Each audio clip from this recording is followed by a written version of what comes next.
안녕하세요. 요즘처럼 모두들 다 힘든 때 어쩐지 또 힘든 이야기를 꺼내는 것 같아서 약간 마음이 무겁기도 해요.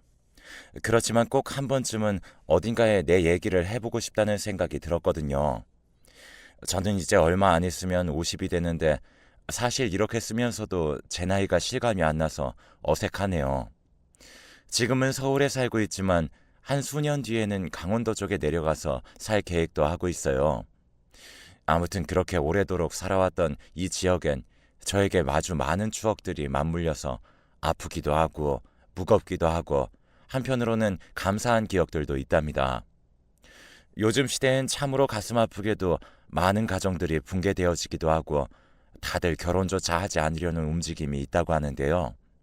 제 경우는 그런 것들이 형성되기 이전에 모두들 평범하게 결혼 생활을 하고 있을 때 생긴 일이에요. 부모님은 저를 낳으셨고 그렇게 외동딸인 상태로 저는 쭉쭉 중학교까지 입학을 하게 되었어요. 당시 두 분은 많이 바쁘셨던 터라 각자 직장 생활을 하시고 저는 집에서 혼자 외롭게 있을 때가 많았어요.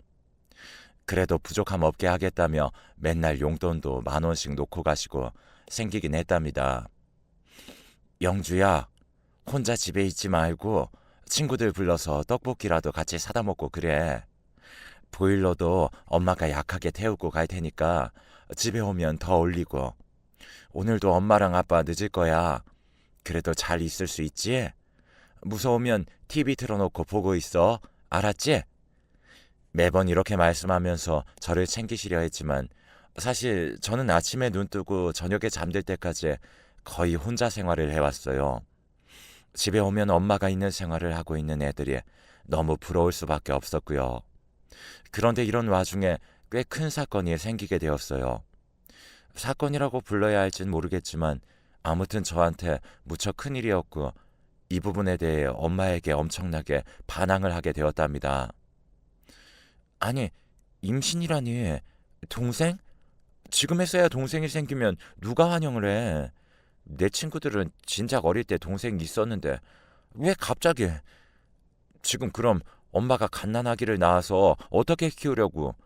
일 그만두고 집에 있을 거야? 엄마는 제 말에 그다지 놀라지 않는 표정으로 마치 이런 반응을 예상했다는 듯 또 달래려고 하시더라고요. 영주야, 엄마가 이렇게 말하게 되어서 미안해. 그런데 네 엄마도 전혀 계획하지 않고 있었던 일이야. 이렇게 된 걸 이왕 어쩌겠니? 일하느라고 바빠서 벌써 아기가 어느 정도 자리 잡은지도 몰랐단다. 네가 좀 이해해주면 안 될까? 엄마가 더 챙기도록 할게. 미안해. 사실 이때 반응이 이럴 수밖에 없었던 건 엄마 본인이 더 충격이라서 그랬을지도 몰라요.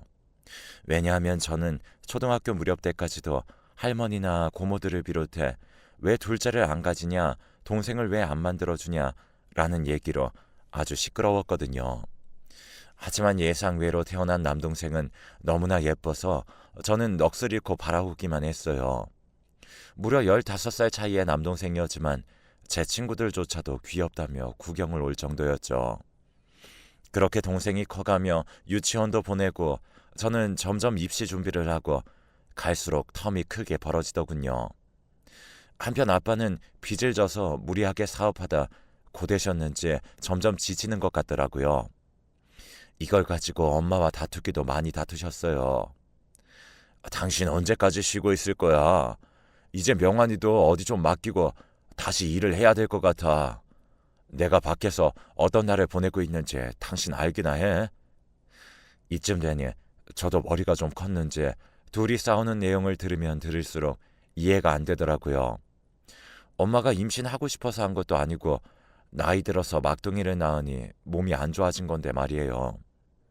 그런데 어느 날 저와 동생만 집에 있을 때 빚쟁이들이 찾아와서 엄마 아빠의 이름을 부르며 난폭하게 집안을 휘저어 놓고 갔어요. 그날 저녁 들어오셔서 집안 꼴을 보신 두 분의 표정은 참으로 가슴이 아팠어요. 엄마가 거의 실신할 것 같은 표정으로 현관에서 주저앉으셨거든요. 집이 이게 뭐야? 아무리 그래도 그렇지. 애들만 있는 집에서 이렇게.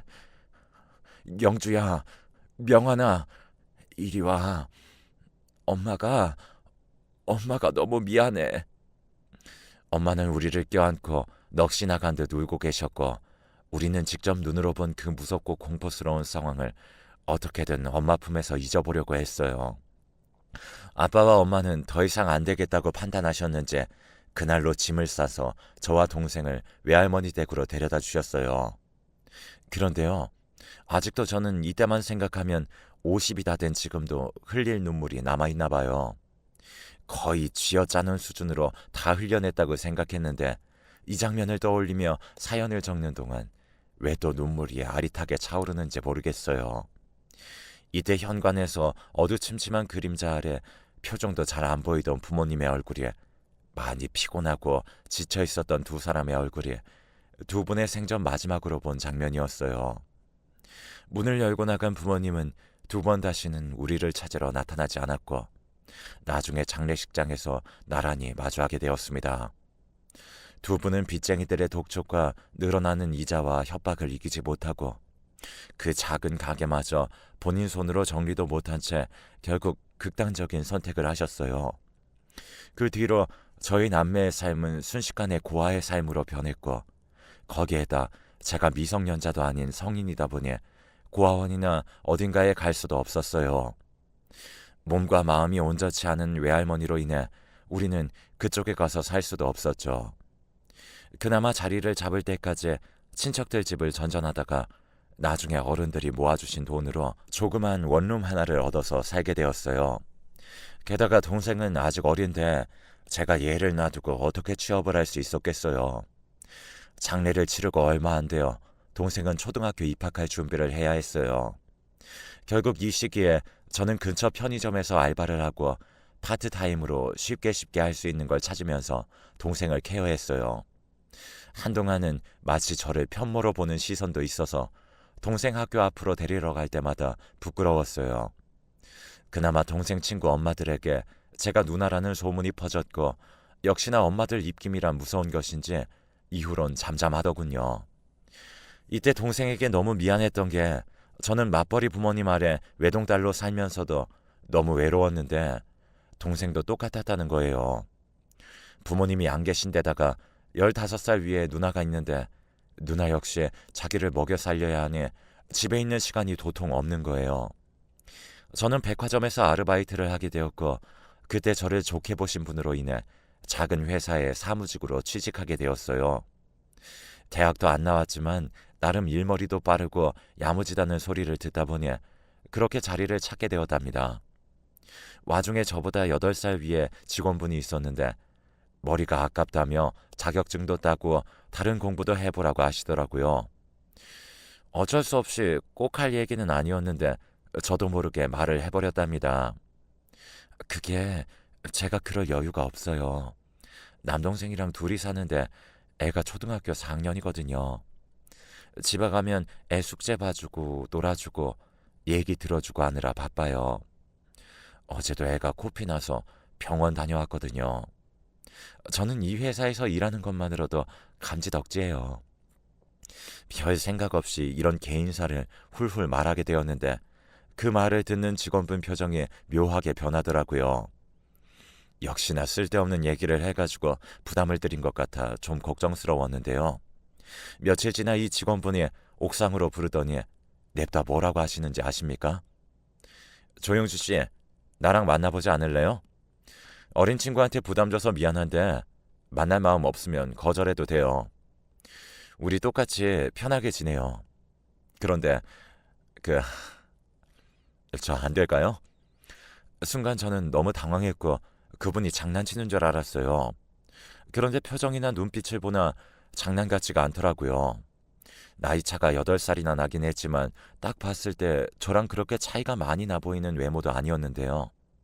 결국 어느 순간인지도 짐작이 안 되게 마음이 풀어져 연애를 하게 되었고 나중에는 결혼의 길로 넘어가게 되었답니다. 하지만 역시나 저도 긴장하게 되었던 문제가 있었으니 바로 예비 시부모님께 허락을 받는 일이었어요. 역시나 쉽지 않더라고요. 영주야, 미안.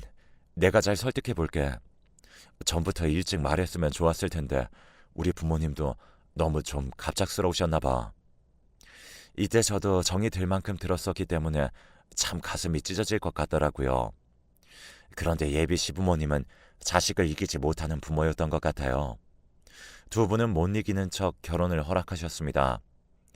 나중에 상견례할 때 제 동생을 잘 입혀서 데리고 나갔는데 엄청 긴장하고 겁먹고 있던 저와 동생과는 달리 이날 처음 본 어머니의 반응은 좀 다르더라고요. 이제 보니까 영주 씨 동생이 꼭 우리 친정 외삼촌이랑 많이 닮았네. 사실 전혀 모르는 얼굴일 텐데 내가 괜히 오지랖이었어. 아, 그런데 아무리 봐도 엄청 닮았네. 희한하네. 안 그러니? 이러시면서 어머니 친정 얘기를 하며 제 남편에게 묻더군요. 남편은 어색한 표정을 짓고 대충 대답했고요. 그런데 나중에 돌아와서 생각해보니 그게 어머니 딴에는 나름 받아들이려고 많이 노력하셨었던 반응이 아닐까 싶었어요. 그런데 이때 아버님은 내내 딱딱한 얼굴이긴 했어요. 참다가 한마디를 하셨거든요. 어린애를 데려와서 결혼 안 돼서 걱정했더니 더 어린애가 있을 줄 누가 알았겠는가? 야, 사돈 총각이 초등학생이라니. 나 참. 이때 저도 움찔했는데 남편과 어머니가 눈치 주는 바람에 그 이후로는 말을 안 하셨어요. 아무튼 아버님은 좀 무섭게 느껴졌고 제 동생도 무척 기가 죽어 있더라고요. 그때 동생에게 너무 미안했어요. 나만 바라보고 있는데 얘가 또 얼마나 혼란스러울까. 낯선 어른들이 얼마나 어렵고 무섭게 느껴질까 싶어서요. 결혼을 앞두고 동생에게 몇 번이나 물어보고 저도 혼란스러워했지만 내내 동생은 괜찮다고만 했어요. 누나, 나는 매형이 좋아. 그런데 그것만 고치라고 해줘. 꼬마 처남 아니고 그냥 처남으로 부르라고. 알았지? 이렇게 장난스레 말하는 동생을 보니 진심인지 장난인지 헷갈릴 때가 있더라고요. 아무튼 우리는 그렇게 식을 올렸고 신혼집 건물 안에 있는 작은 지하방으로 세를 얻어 거기에 동생을 살게 했어요. 기존에 우리 남매가 살던 원룸을 정리해서 얻어줬답니다. 신혼집에 같이 살게 하기엔 남편이나 동생 둘 다 불편할 것 같았고 정말 어쩔 수가 없었어요. 그래도 같은 건물에서 2층과 지하이다 보니 왔다 갔다 들여다볼 수도 있더라고요. 그러다 제가 임신하게 되었고 아기를 낳는 해에 동생은 초등학교를 졸업하고 중학교에 갔어요. 그런데 이때 졸업식에 글쎄 대뜸 어머니가 오신 거예요. 저는 만삭이었고 뒤뚱거리면서 움직이려는데 아침에 어머니가 꽃다발을 가지고 우리 집으로 오셨더라고요. 있잖아 영주야. 내가 정우 초등학교 졸업할 때 아파서 누워 있었거든. 근데 니네 아버님만 졸업식에 가고 난 못 가지 뭐니. 그때 정우가 와서는 얼마나 울었는지 몰라. 내가 그때 생각만 하면 가슴이 아려. 그래서 왠지 사돈 총각 생각도 괜히 나지 뭐야. 우리 얼른 같이 가서 꽃다발도 주고 끝나고 짜장면도 먹자. 이날의 그림은 참으로 희한했는데요. 물론 아버님은 안 가셨지만 제 동생 졸업식에 만삭의 저와 제 남편 그리고 저희 어머니 남동생 이렇게 넷이 나란히 사진을 찍었다는 거예요. 이때 정말 가슴이 뭉클했어요. 하나뿐인 아들 장가 보내놓고 신경 쓰는 게 많아서 그러신지 저한테 살림으로 이런저런 소리도 하시고 갈등이 좀 있었어요. 하지만 그런 와중에 꼭 지하 작은 방에 살고 있는 제 동생도 그렇게 챙겨주셨답니다. 적어도 일주일에 한 번은 꼭 오셔서 제 동생 반찬을 넣어주고 가셨어요. 이후 제가 딸을 낳고 키우는 동안에 우리 애가 너무 맨날 울고 저를 힘들게 하는 바람에 저는 거의 제정신이 아니었어요.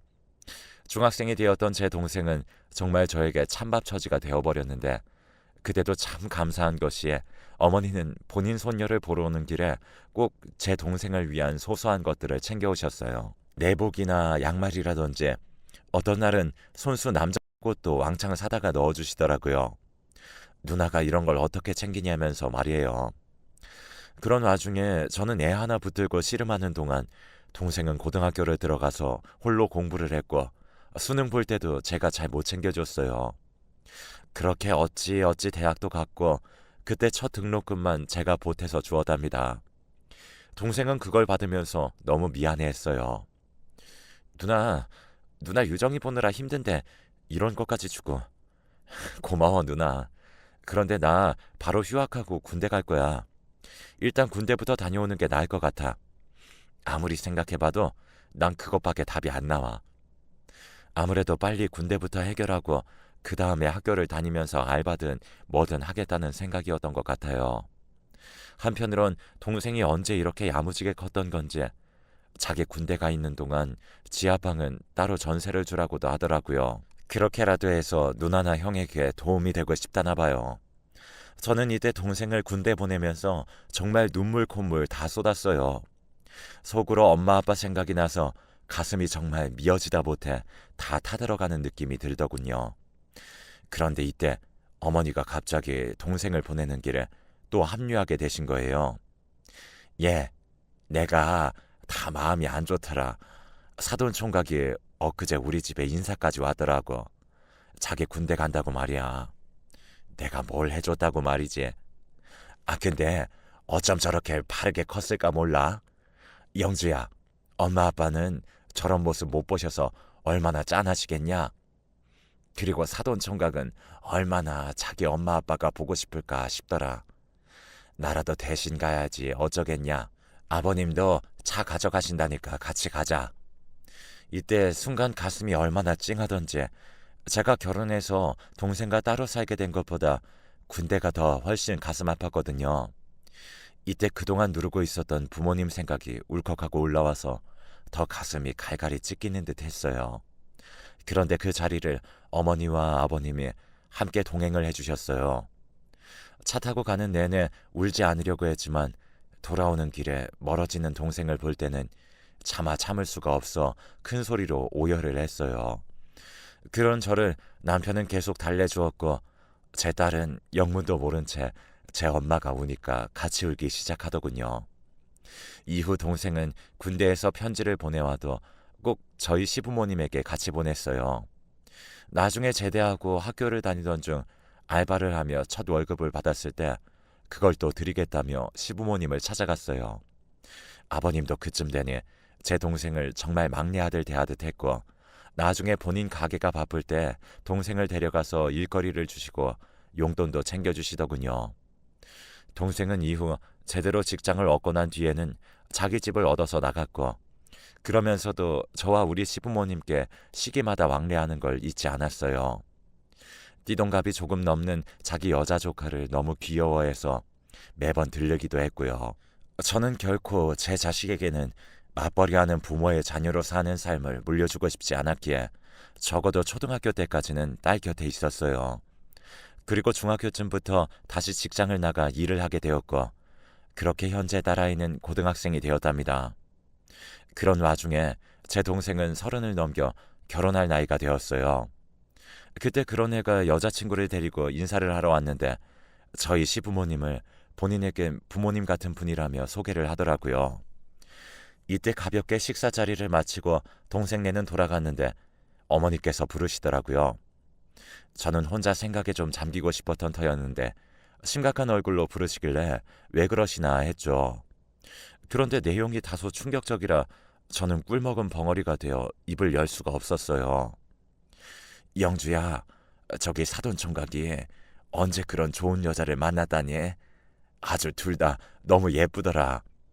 그런데 사돈 총각, 지금 사는 집도 아직 거기 쬐끄만한 집 아니냐? 거기서 둘이 시작하는 거야? 직장은 좋은 데 갔다지만 그래도 그렇게 벌어서 언제 집을 사, 안 그러냐? 이때까지만 해도 어머니가 별 걱정 많으시다 싶어 그냥 둘이서 알아서 할 것 같다고만 했어요. 그런데 어머니는 계속 대화를 붙들고 이어가시더라고요. 저렇게 참한 아가씨를 데려왔는데 아무리 세상이 어떻다 해도 남자가 집은 해가야 할 거 아니야. 나중에 실망해서 도망가면 어떡하니? 나름 저는 감상에 젖어 있는데 자꾸 이렇게 말씀하시니까 김도 빠지고 저도 애 키우고 형편이 썩 안 되는데 왜 자꾸 이런 말씀을 하시나 싶었죠. 잘 살려고 하는 애들한테 왜 이런 안 좋은 말씀부터 하시나 약간 마음이 안 좋으려는 찰나에 갑자기 훅 말씀을 하시더군요. 그래서 말인데 이건 네가 꼭 결정을 했으면 좋겠어. 사실 내가 사돈총각 조그맣게 아파트라도 하나 해주려고 그래. 이전에 적금을 들어놓은 게 좀 있거든. 너도 알겠지만 정훈이 큰 외삼촌이 부동산 쪽 일을 하시니까 그쪽으로 많이 얘기도 듣고 도움도 받았어. 아무리 그래도 남자가 집은 있어야 하는 거야. 어디 엄청 좋은 동네는 아니고 어, 저 여기 좀 봐봐라. 25평인가 되는데 그래도 괜찮은 곳이야. 이러면서 저에게 얘기를 하시는데 말문이 막히고 그냥 눈만 꿈뻑꿈뻑 거리게 되더라고요.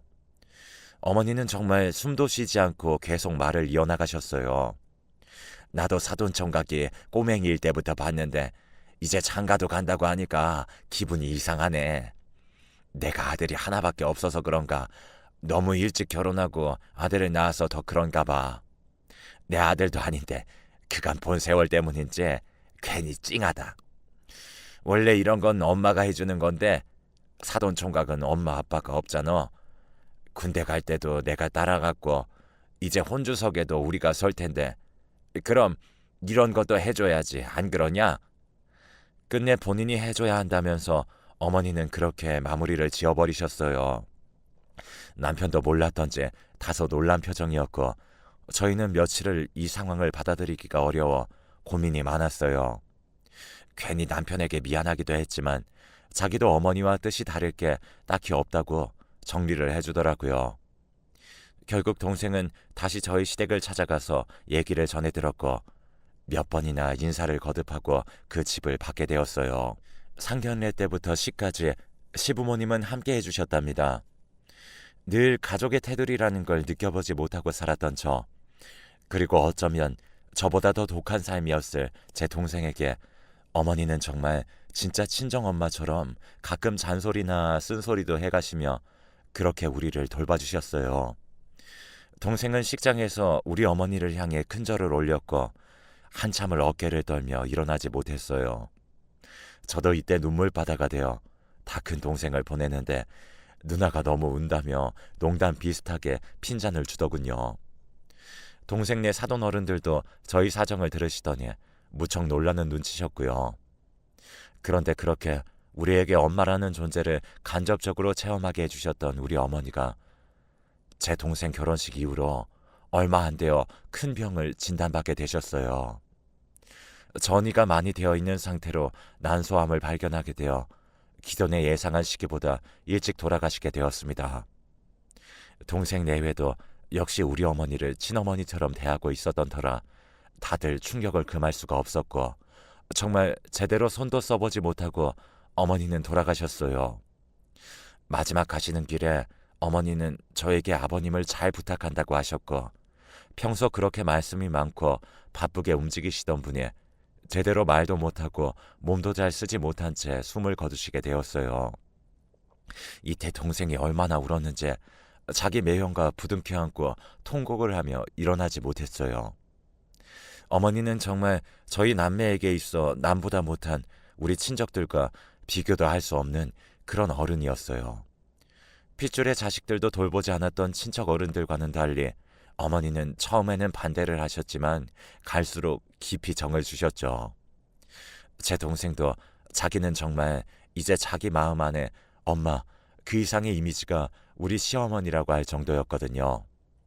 그도 그럴 것이 초등학교를 졸업할 무렵부터 우리 어머니가 끼니며 내복이며 속옷이며 별 자잘한 것까지 다 챙겨주셨기에 더 그렇게 느꼈으리라 생각해요. 반면 저는 어머니께 얼마나 죄송한 게 많은지 그래서 더 괴롭고 마음이 어렵습니다.